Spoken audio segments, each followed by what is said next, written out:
Hey everyone, it's quiz time again. Today, we have a natural world challenge for you. So if you're ready, let's go!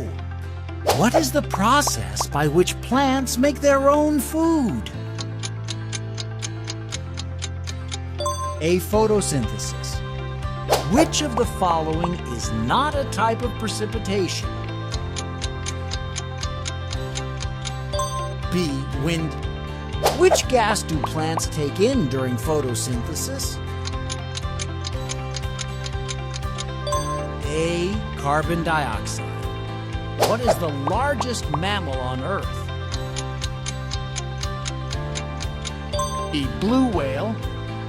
What is the process by which water vapor becomes liquid?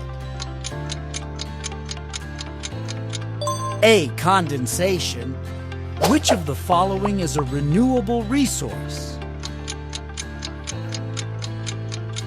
B. Solar energy. What is the outermost layer of the Earth called? B. Crust. Which of the following is not a type of cloud? D. Oceanus. What is the process by which water returns to the atmosphere from plants? A. Transpiration. Which of the following animals hibernates during winter?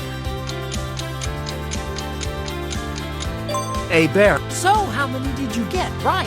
Thanks for playing along with us today, and if you enjoyed the video, give us a like and join us again soon for another round.